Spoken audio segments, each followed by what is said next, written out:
પહેલા મારું ઇન્ટ્રોડક્શન આપું. મારું નામ છે માનસી દેસાઈ અને નવસારીથી જ બિલોંગ કરું છું ને. આ ફિલ્ડમાં આવવા પહેલા ઘરે જતા સ્ટડી કરતા હતા. સ્ટડીની સાથે કે મેરેજ થઈ ગયા. એના પછી એક જોબની તલાશમાં હતા. જોબની તલાશમાં બેસ્ટ ઓપોર્ચ્યુનિટી મને મળી. આ બેસ્ટ ઓપોર્ચ્યુનિટી બતાવવા રહ્યા અમારા સરોજ મેડમ છે.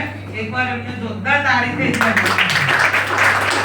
પછી પલપલ સપોર્ટ કરવા વાળા અમારા એવા દીના મેડમ ને જ્યોતિ મેડમ છે કે પલપલ મને સપોર્ટ કરે છે. એમને પણ એકવાર તાળી એમના માટે થઈ જાય.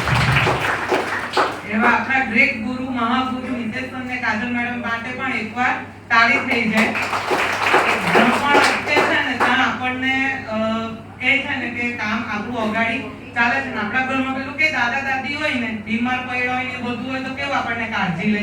તેવા નિતેશ અને કાજલ મેડમ છે મારા સારું કે બધી જ રીતે અમને છે તે સપોર્ટ કરશે. જ્યાં પણ કામકાજ થયું કે આપણે ભૂલ કરીએ તો આપણને ઘરમાં ખીજવાય ને દાદા દાદી તેમ એ લોકો છે. જીરીક વાર ખોટું લાગે પણ પછી એ પાછળ જતા ખબર પડે. મને કાલે રાતના ખબર પડી એમની કે છે તે મેડમ લોકોને મેં કેટલા હેરાન કરેલા. આજે એ વસ્તુ મને ખબર પડતી છે. પણ આજે જે છે તે આજે એ લોકોના લીધે જ છે આજે અહીંયા મેં.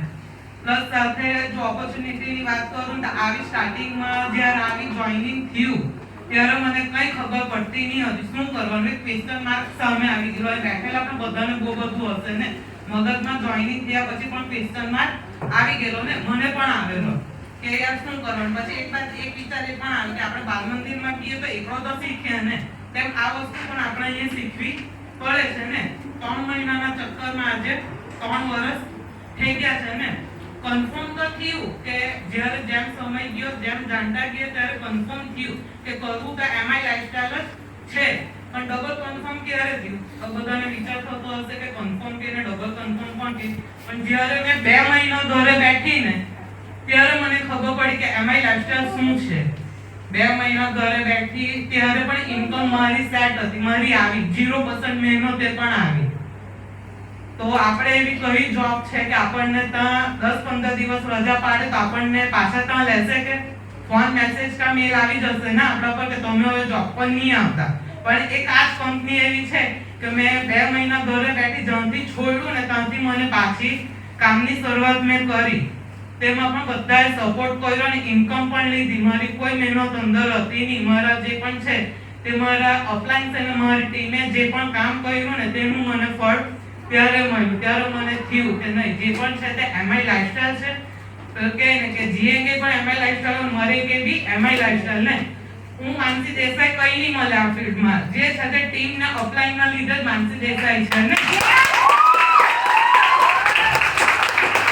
આજે જોવા જાય ને તો હું કે આપણે જ્યારે કાર્ડિયોગ્રામ કરીએ તો ખબર આપણે હોસ્પિટલમાં ગઈએ કોઈને વેન્ટિલેટર પર મૂકેલો હોય તો સ્ક્રીન પર બતાવે લાઈન હોય તો માણસ જીવતું હોય ને સીધી લાઈન થઈ ગયું તો પતી જાય ને ડોક્ટર સોરી કહી દે. તેવું જ આ ફિલ્ડમાં પણ છે. અપડાઉન તો અહીં થશે જ. નહીં સમજ પડે ત્યાં સુધી અપડાઉન થશે પણ કામ ચાલશે.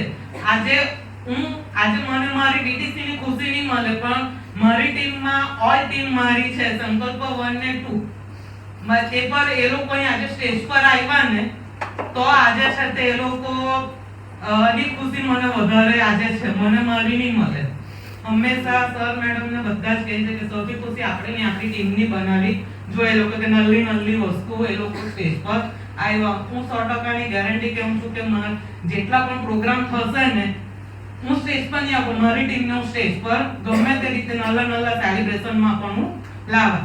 Thank you so much my all team my all appliance ને બિગેસ્ટ થેન્ક યુ પ્રવીણ ચંદન સરને કરું છું કે તેણે આટલી મસ્ત ઓપોર્ચ્યુનિટી બતાવી. સર મેડમ ના ઘરે ગયેલા હતા તો સાધા મેડમ એક વાત કરે સર તમે ટઈકા ને તો આજે અમે છે. હકીકત થેન્ક યુ સર કે તમે ટઈકા તો આજે અમે અહીંયા છે. આજે તો અમને ઓપોર્ચ્યુનિટી મળી. Thank you so much.